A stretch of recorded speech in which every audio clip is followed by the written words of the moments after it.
My third Christmas in the West River country came hard upon the summer drought of 1910, and Papa and my brothers had gone pretty grim. We had the problem with the rattlers, and the problem with the crops.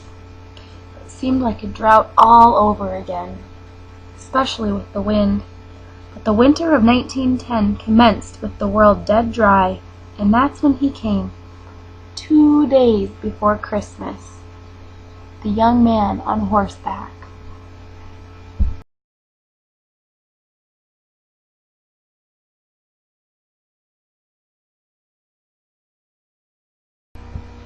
We were all to Luther's place, and after dinner we returned home and found the young man sitting at our oak table in what we had called our parlor, the big main room of our soddy.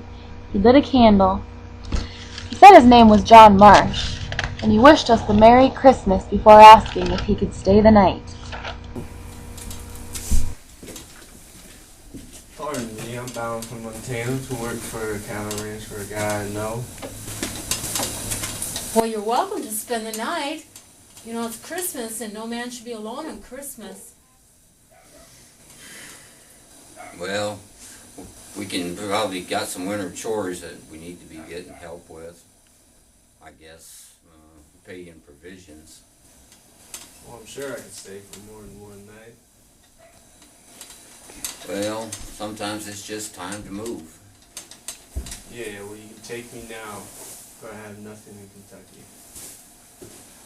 Well, you go curry the horses, okay?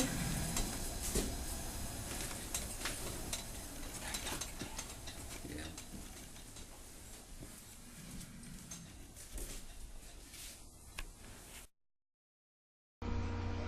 I slipped out of the house and walked across the hard ground toward the little barn we kept for the saddle horses, Sam and Papa's Scout and Dixie. When I went into the barn and I lit a kerosene lamp, and Sam was lying there, stirred from his sleep by my coming into him at an odd time. His head rose up and he looked over his shoulder at me and he nickered softly. Hello, my Sammy. I'm sorry, did I disturb you from your sleep?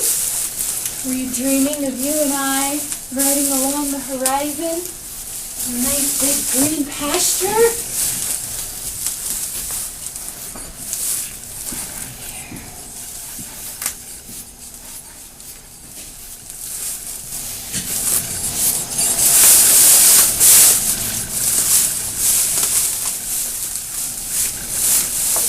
Sammy, you're my infinity.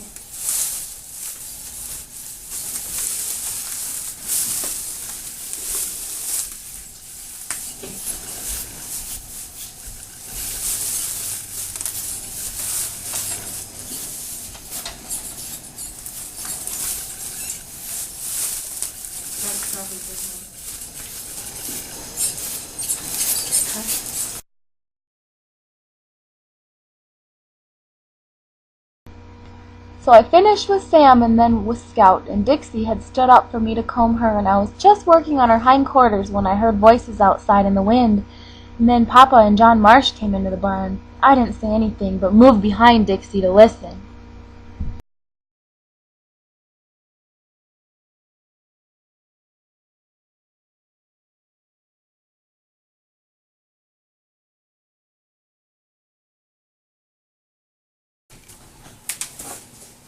You don't mind some company, do you? That's a fella.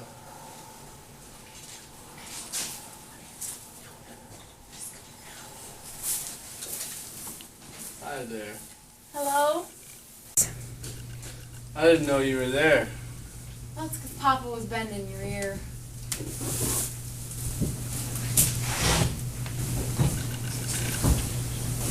You can find that amusing and true if you want to. But he ain't here to defend himself. He does go on a lot.